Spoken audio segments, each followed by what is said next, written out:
কোনো একদিন এদেশের আকাশে কালিমার পতাকা দুলবে, সেদিন সবাই খোদাই বিধান পে দুঃখ বেদনা ভুলবে। কোনো একদিন এদেশের আকাশে কালিমার পতাকা তুলবে, সেদিন সবাই খোদাই বিধান পে দুঃখ বেদনা ভুলবে। কোনো একদিন সেদিন আর হবে না হাহাকার, অন্যায় জুলুম বিচার থাকবে না অনাচার, দুর্নীতি কদাচার থাকবে না অনাচার, দুর্নীতি কদাচার সকলেই শান্তিতে থাকবে।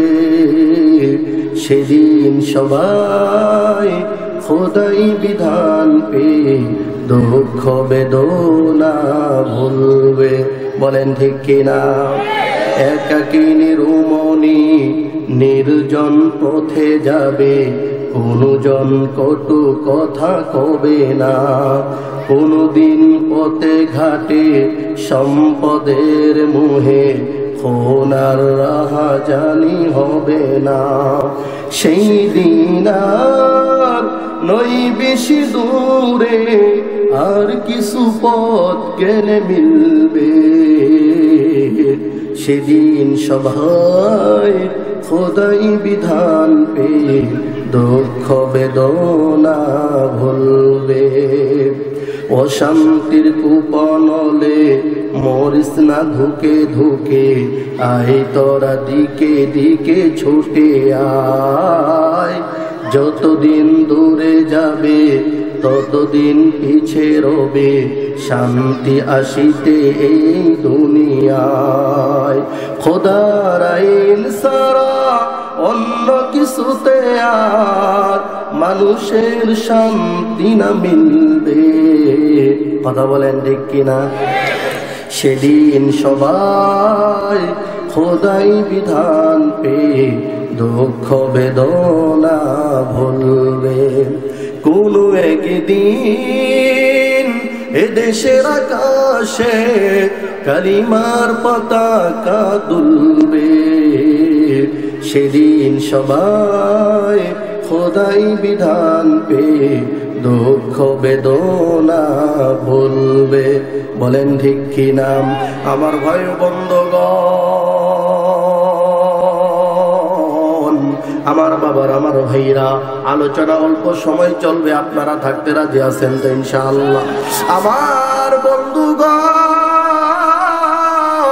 ও নলজুরার বাবারা, ও পর্দার আড়ালের মা বোনেরা, আমরা যে ইসলাম পাইলাম, আমাদের ইসলাম বিষয়ে আমরা কেমন জানি? এই ইসলাম ধর্মের কেমন দাম, এই মুসলমানদের কেমন দাম জানা দরকার আছে কিনা? এর জন্য আমার ভাইরা রে, আল্লাহ পাক রব্বুল আলামিন বলতেছেন, ওয়াকালাতিল ইয়াহুদু লাইসাতিন নাসারা লা শাই। নাসারারা ডাক দিয়া বলে ইহুদির ধর্মের নাই মধ্যে কিছু নাই। আবার নাসারারা কয় ইহুদির ধর্মের মধ্যে নাই, ইহুদিরা বলে নাসারাদের ধর্মের মধ্যে নাই। ও মুসলমান, সুন্দর কথাগুলো বলতেছি বাবা, একটু কান লাগায় শুনে। বর্তমান ইহুদি জাতি, যে ইহুদিরা মুসলমানদের সবচেয়ে বড় দুশমন, কথা বলেন ঠিক কিনা? ভাই আওয়াজ টানতেছে, কথা না বলি ভাই। আমার ভাইরা রে, যেই কথাগুলি বলতেছিলাম রে বাবা, ইহুদি ধর্ম কাকে বলে, নাসারা ধর্ম কাকে বলে জানা দরকার আছে কি নাই? নলজোড়ার বাবারা, জানা যদি দরকার থাকে ভালো করে অন্তরের কান লাগায়া কথাগুলো শ্রবণ করেন বাবা। আল্লাহ পাক রব্বুল আলামিন মহাগ্রন্থ কালামুল্লাহ শরীফকে প্রমাণ রাইখা আল্লাহ পাক বলতেছে যে আমাদের মুসলিম ধর্মের ভেতরে আল্লাহ পাক রব্বুল আলামিন রাসূল বলেন, আমানতু বিল্লাহি কামা হুয়া বিআসমাইহি ওয়া সিফাতিহি ওয়া ক্বাবিলতু জামিআ আহকামিহি ওয়া আরকানিহি। আমার ভাইরা, আপনার আমার নবী বিশ্ব নবী মুহাম্মদুর রাসূলুল্লাহ সাল্লাল্লাহু আলাইহি ওয়াসাল্লাম বলেছেন, দুনিয়ার উম্মতেরা ভালো করে শুনবা, আমি মুহাম্মাদের উপরে তোমরা পরিপূর্ণভাবে ঈমান আনলাম, কিন্তু মারা যাওয়ার পরে আমার মাওলা কবরে তোমাদের শাস্তি দিবে, কবর থেকে তোমাদের দুনিয়ার জমিনে আবার উঠাবে। এই কথার উপরে যদি বিশ্বাস না করো, কখনো তুমি মুসলমান হতে পারো না। কথা বলেন ঠিক কিনা? এর জন্য আমার বাবার, আমার ভাইরা, নাসারারা বলতেছে না না, ইহুদিদের ধর্মের মধ্যে কিছু নাই, কিছু নাই। আবার ইহুদিরা বলতেছে নাসারাদের ধর্মের মধ্যে কিছু নাই। ও মুসলমান, আপনাদের কাছে প্রশ্ন জাগি, বলেন তো ইহুদির যুগে হযরত মুসা কালিমুল্লাহ নবী হিসেবে দুনিয়ার জমিনে আগমন করেছিলেন, নাসারাদের বেলায় হযরত ঈসা পয়গম্বর দুনিয়াতে আগমন করেছিলেন। এখন ইহুদিরা বলতেছে নাসারাদের মধ্যে নাই, নাসারারা বলে ইহুদিদের মধ্যে নাই। বলেন তো দুই দলকে বিশ্বাস করেনি? কথা বলেন। না না, বিশ্বাস করে না রে ভাই, বিশ্বাস করে না। যার জন্য আল্লাহ পাক রব্বুল আলামিন বলতেছেন, ভালো করে কথাগুলো শুনবেন বাবা, তাহলে এই আয়াত থেকে বোঝা যায় ইহুদিরাও কাফের এবং নাসারারাও কাফের। কথা বলেন ঠিক কিনা? এর জন্য মুসলমান ভাইরা আমার, ও পর্দার আড়ালের মা বোনেরা, আপনি আমি কত দামি ঘরের সন্তান, আপনি আমি কত দামি সন্তান, কথাটা বোঝা দরকার আছে কি নাই? এর জন্য আমার বাবার, আমার ভাইরা, এই যে কিছুদিন আগে ভারতের কলকাতা থেকে ব্রাদার রুহুল আমিন নামে একজন ভাই, আল্লাহ তাকে হেদায়েত দান করুন, সকলেই জবান খুলে বলেন আমিন।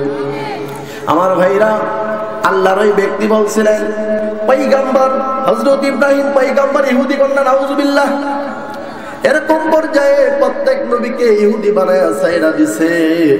আমি বলবো রে ভাই, আপনার কথার দাম নাই, কথা হবে কুরআন থেকে। কথা বলেন ঠিক কিনা? এর জন্য আমার বাবার, আমার ভাইরা, যেই কথাগুলি বলতেছিলাম, ইহুদি সম্প্রদায় এমন একটা সম্প্রদায়, তারা আল্লাহকেও মানে না, কোনো কিছুই মানে না। আজকে আমাদের সমাজে এক শ্রেণীর সরল সুদা মুসলমান আছে, এরা মনে করে ইহুদিরা আহলে কিতাব। কথা ঠিক কিনা? মনে করে কিনা বলেন তো? আজকে সমাজের মধ্যে এমন একটা কুধারণা আছে কি নাই? তারা মনে করে ইহুদিরা আমাদের আহলে কিতাব, কিন্তু না, নাসারারা আমাদের আহলে কিতাব না। এইটা আপনারা যদি একটা ঘটনা শুনেন, আপনারা পূর্ণাঙ্গ বুঝতে পারবেন। হযরতে ইব্রাহিম পয়গম্বর নামে কোন নবীর নাম শুনছেন আপনারা? কথা বলেন না কেন? ইনি আমাদের কিসের পিতা? আরো আস্তে কয়েন। সকালে আঙ্গুর চাষির লোকে কয়েন যে হুজুর ওয়াজ করছিল, আমি এভাবে কইছিলাম। ইব্রাহিম আলাইহিস সালাম আমাদের কিসের পিতা? আওয়াজ দিয়ে বলেন, জাতির পিতা। তাহলে মুসলিম জাতির পিতা ইব্রাহিম খলিলুল্লাহ, ইব্রাহিম আলাইহিস সালামের দুইজন সন্তান ছিল। কয়জন? এই কথা বলেন, কয়জন? কারণ আলোচনা যদি এদিকে পরিচয় না দেয় বুঝবেন না কিছুই। তাহলে ইব্রাহিম আলাইহিস সালামের দুই সন্তান, এক সন্তান নাম হলো হযরত ইসমাঈল আলাইহিস সালাম, আরেক সন্তান নাম হযরত ইসহাক আলাইহিস সালাম। কিরেন তো আপনারা নাম শুনছেন তো? এখন ইসহাক আলাইহিস সালামের দুই সন্তান, একজনের নাম হলো ইস, আরেকজনের নাম হলো ইয়াকুব। কি বলেন?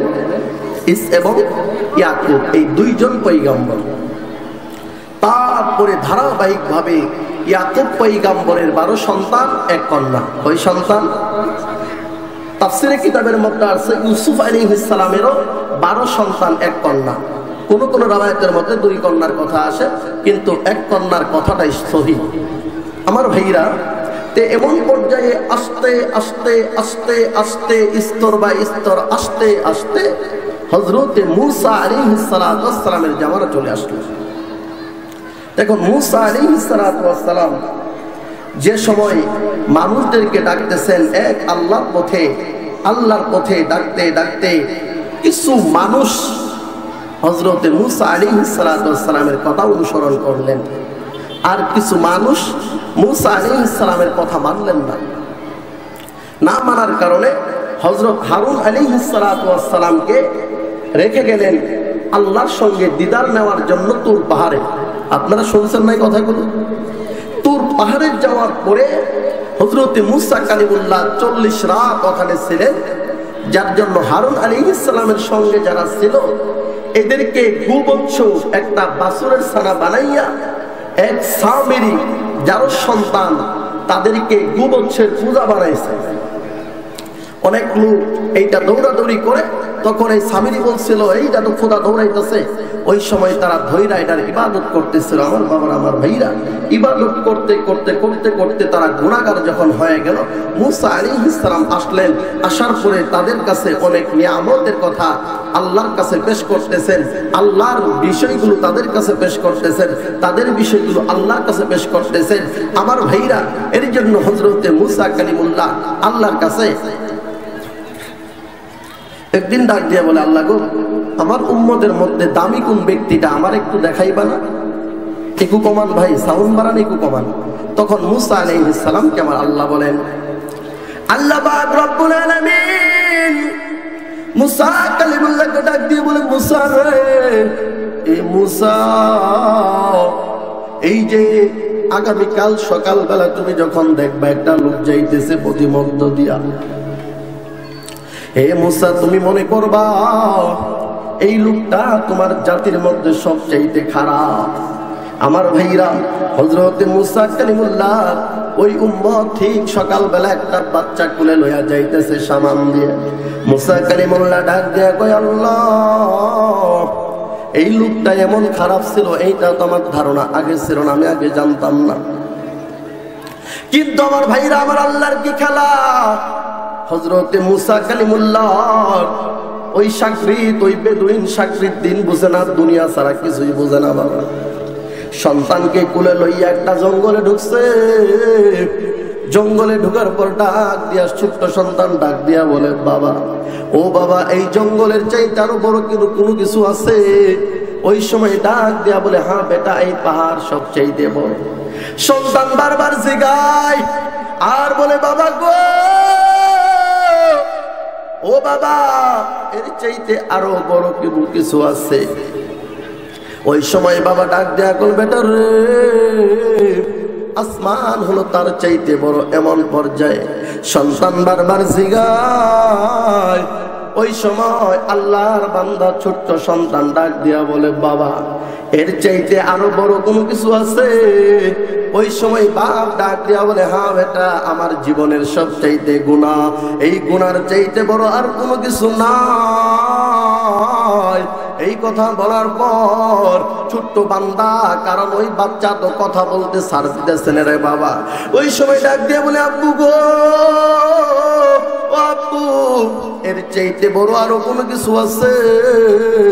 ওই সময় মুসা কালিমুল্লাহর গুনাহগার উম্মত রে বাবা চোখের পানি ছাড় দেয়া কই, বাবা রে, এই দুনিয়ার চাইতে, পাহাড়ের চাইতে, জমিনের চাইতে, সব কিছুর চাইতে রে বাবা আমার গুনার চাইতেও আমার একজন আল্লাহ আছে, আমার একজন প্রভু আছে, যার চাইতে বড় দরদি, বড় দয়াবান পৃথিবীর জমিনে কেউ নাই। বলুন না সুবহানাল্লাহ। আমার ভাই ও বন্ধুগণ, হযরত মুসা কালিমুল্লাহ এই কথা বলার পর মনের ভিতরে একটা আরেকটা জিনিস আক্ষেপ লাগলো। আমি আমার উম্মতের মধ্যে সবচাইতে নিকৃষ্ট লোকের নামটা শুনলাম, জানলাম। ও আল্লাহ, আমার উম্মতের মধ্যে সবচাইতে দামি ব্যক্তিটাকে আমার একটু দেখায়া দাও। আমার আল্লাহ বলে, মুসা রে, হে মুসা, তুমি চিন্তা করিও না, কোনো তুমি টেনশন করিও না, পেরেশানি করিও না। সন্ধ্যা হয় এমন মুহূর্তে তুমি রাস্তায় দাঁড়িয়ে যাও, তাকায় দেখতে পাইবা তোমার উম্মতের মধ্যে সবচাইতে দামি ব্যক্তি। বলুন না সুবহানাল্লাহ। আমার বাবার, আমার ভাইরা, এই কথা বলার পর হযরতে মুসা কালিমুল্লাহ ঠিক সন্ধ্যা হয় এমন সময় দাঁড়িয়ে গেছে রে বাবা। কিন্তু মুসা আলাইহিস সালাম আশ্চর্য হয়ে গেছেন, যাইয়া দেখে যে সকালবেলা যেই লোকটাকে আমার উম্মতের মধ্যে সবচাইতে গুনাহগার মাসআলা ফতোয়া দেওয়া হলো, আজকে এই সন্ধ্যা বেলায় ঠিক আমার এই উম্মত এমন করে দামি কেমনে হইল রে বাবা, এই চিন্তা করতেছে। আমার আল্লাহ ডাক দিয়া বলে, মুসা তোমার টেনশনের কারণ নাই, কোনো এরকম নড়াচড়া করিও না। আমি আল্লাহ দেখো, আল্লাহ পাক রব্বুল আলামিন হাদিসে কুদসির মধ্যে বলেন, সাবাকাত রাহমাতি গদাবি, আমি মাওলার এমন রহমত এবং দয়া পৃথিবীর মানুষ রে, তোরা যা যত প্রাণী যত মানুষ যত মাখলুকাত আসস না কেন, তোরা সবাই গুনাহ করবি, গুনাহ করার পরও আমি মালিকের রহমত তোরা গুনাহ দিয়ে ঢাকতে পারবি না। আস্তে গান সুবহানাল্লাহ। আমার ভাইরা, হযরত মুসা কালিমুল্লাহ ডাক দিয়া বলে, মাওলা রে, এ মাওলা আমি তো এরকম পেশমসের কথা বুঝতেছি না। ওই সময় আমার আল্লাহ ডাক দিয়া বলে, মুসা রে, সকালবেলা যখন বান্দাটা গিয়েছিল তার ছোট্ট সন্তানকে কুলে লইয়া জঙ্গল দিয়ে যাইতেছে, ছোট্ট বাচ্চা জিগাই, বাবা জঙ্গলের চাইতে বড় কোনো কিছু আছে? বাবা উত্তর দেয়, হ্যাঁ আছে পাহাড়। বলে, বাবা পাহাড়ের চাইতে বড় কিছু আছে? বলে, হয় জমিন। বলে, জমিনের চাইতে বড় কিছু আছে? বলে, আসমান। আসমানের চাইতে বড় কিছু আছে? বলে, হয় আমার গুনাহ। বলে, গুনার চাইতে আরো বড় কোনো কিছু আছে? বান্দা চোখের পানি সারিয়া বলছিল, বাবা রে,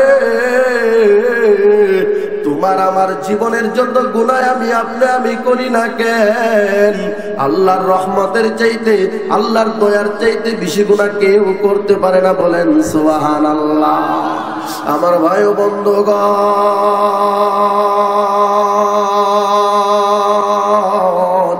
এর জন্য আমার বাবার আমার ভাইরা ভালো করে কথাগুলো শুনবেন বাবা। আল্লাহ পাক রব্বুল আলামিন এবারে যুগে যুগে শেষ পর্যন্ত মুসা কালিমুল্লাহর উম্মতের মধ্যে দুইটা শ্রেণী ভাগ হলো। একটার নাম দিল বানু ইসরাইল, আর ইসমাইল আলাইহিস সালামের বংশের সন্তানের নাম দিল মুসলমান।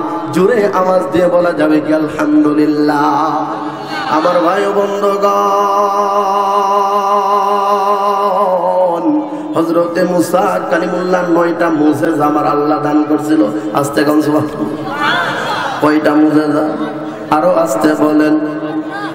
আপনারা রাগ করছেন? কয়টা মুজিজা দান করেছিল বলেন? 9টা মুজিজা হযরতে মুসা কালিমুল্লাহকে আমার আল্লাহ দান করলেন। 1 নম্বর মুজিজার নাম হলো হাতের লাঠি, যেটা জান্নাত থেকে বাবা আদম পয়গম্বর পেয়েছিল রে বাবা। হযরতে আদম পয়গম্বর যেই লাঠিটা পেলেন, পর্যায়ক্রমে আস্তে আস্তে শোয়েব পয়গম্বরের মেয়েকে বিবাহ করলেন মুসা।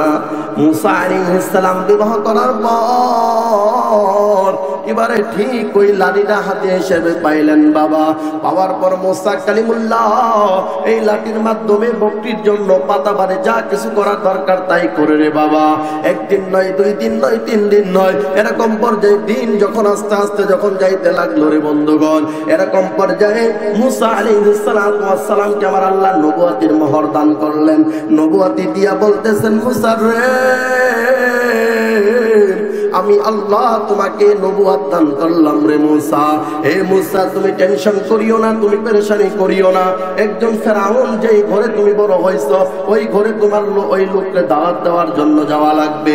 আমার ভাইরা, লম্বা করার সময় নাই। হযরত মুসা কালিমুল্লাহ এবারে পর্যায়ক্রমে দাওয়াত দেওয়ার পরে ফেরাউন মানে না, আল্লাহ মানে না, আল্লাহ মানা যাবে না। দেয়ার ইজ নো গড, আল্লাহ বলতে কেউ নাই। এই কথা বলিয়া ফেরাউন যখন চলতেছে রে বন্ধু, মুসা কালিমুল্লাহ থামে না, ফেরাউনও থামে না।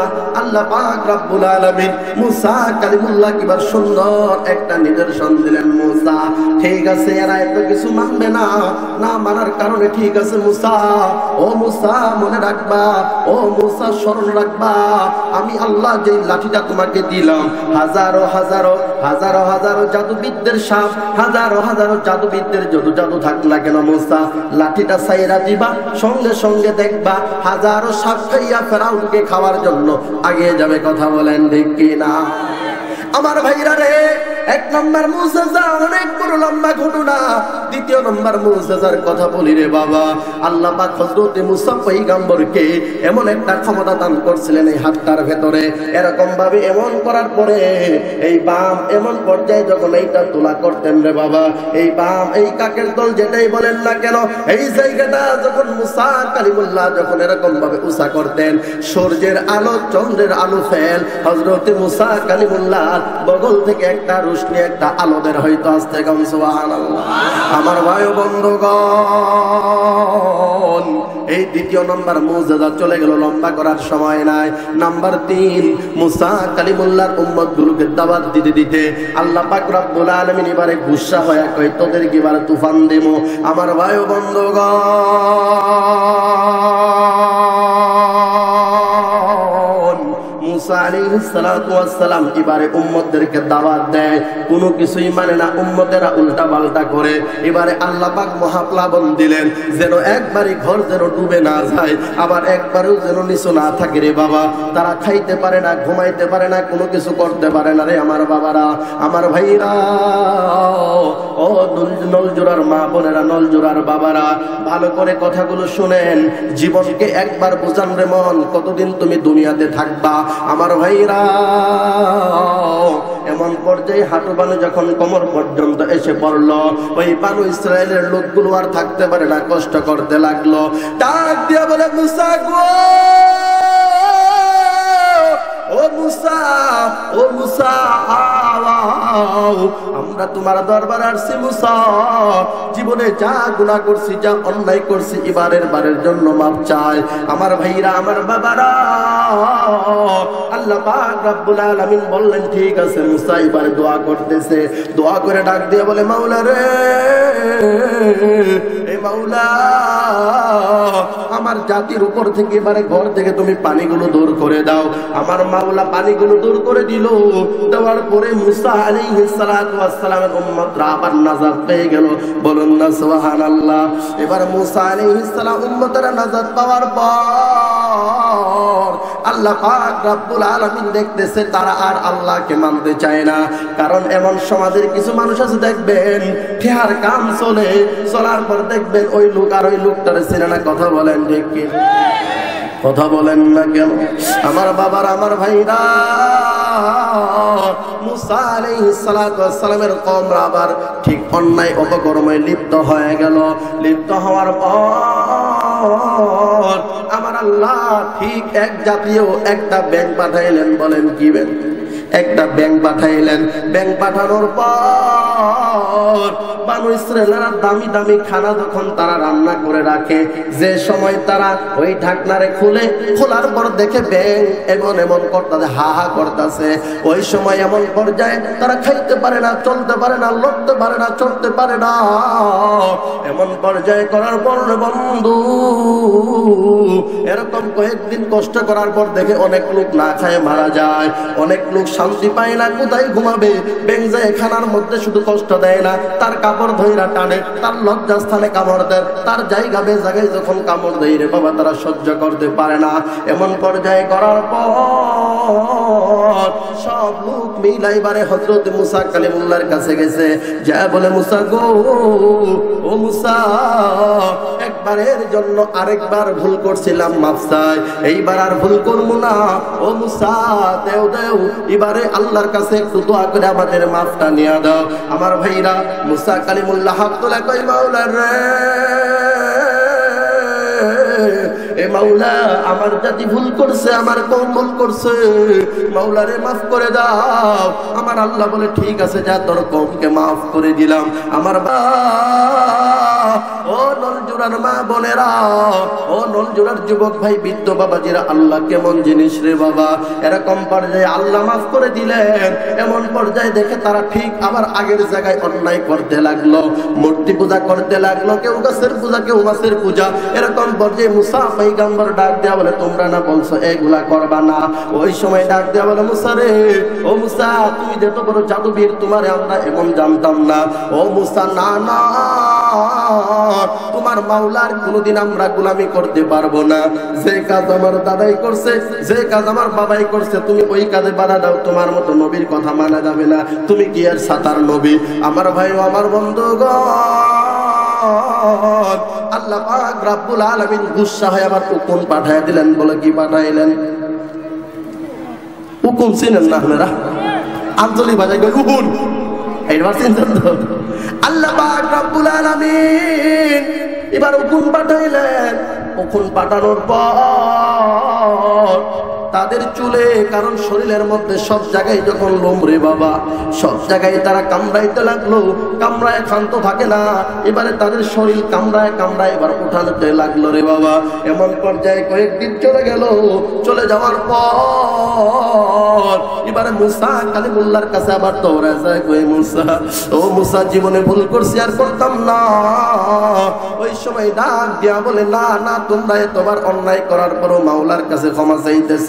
ওই সময় মুসা কালিমুল্লাহ কয়, এ আমার বানু ইসরাইল সম্প্রদায়, শোনো, তোমরা যত গুনাহ করো না কে, আমার মাওলার রহমতের চাইতে বেশি গুনাহ কেউ করতে পারবা না। আমার মাওলা তোমাদের গুনাহ মাফ করে দিছে। আমার আল্লাহর কাছে এবারে যখন দোয়া করলেন, আল্লাহ হুকুমকে উঠায় নিলেন। এমন পর্যায়ে বাবারে 9টা মুজিজা হযরত মুসা কালিমুল্লাহ যখন জাতির সামনে যখন পেশ করলেন, এই 9টা মুজিজা দেখার পরেও যারা আল্লাহর উপর ঈমান আনে নাই, নবীর উপর ঈমান আনে নাই, এই এক দলের নাম হলো ইহুদি। কথা বলেন ঠিক কি না? এর জন্য আমার বাবার, আমার ভাইরা, ইহুদির চাইতে বড় দুশমন, ইহুদির চাইতে বড় খারাপ দুনিয়ার জমিনে কেউ নাই রে বাবা। এই আমার বাবার, আমার ভাইরা, এই ইহুদিরা এমন এক সম্প্রদায়, নাসারা এমন এক সম্প্রদায়, যে সম্প্রদায় মুসলমান শান্তিতে থাক এইটা কোনো সব দেখতে পারে না। কথা বলেন না কেন? বর্তমান ফিলিস্তিনের দিকে তাকান, ইহুদিরা মুসলমানদের নবজাতক ছোট ছোট শিশু সহ হাজারো মা বোনদেরকে তারা অন্যায় ভাবে কত রকমের সিস্টেম করে মারতেছে। এই জান্নাতি পাখিগুলোকে দুনিয়ার হাওয়া, আলো, বন্ধ বাতাস করে তারা একদম দুনিয়া থেকে বিদায় করতেছে। কথা বলেন ঠিক কিনা? এ মুসলমানেরা, এর জন্য সুন্দর করে মনে রাখবেন, আন আবি যাররিন রাদিয়াল্লাহু তাআলা আনহু قال, তিনি বলেন, কুলতু ইয়া রাসূলুল্লাহ আইয়ু মাসজিদিন উদিয়া ফিল আরদি আউয়ালু, আল্লাহর নবীর কাছে ডাক দেয়া কই, নবী গো, এই দুনিয়ার জমিনে সর্বপ্রথম কোন মসজিদটা আল্লাহ তাআলা আগে তৈরি করছেন? আল্লাহর নবী কয়, আল মসজিদুল হারাম, সর্বপ্রথম মসজিদ আমার আল্লাহ বানাইছেন মসজিদুল হারাম। কথা বলুন সুবহানাল্লাহ। এই সময় সাহাবী আবু যর ডাক দিয়া বলেন, ইয়া রাসূলুল্লাহ, ইয়া হাবিবাল্লাহ, তারপর কোন মসজিদ?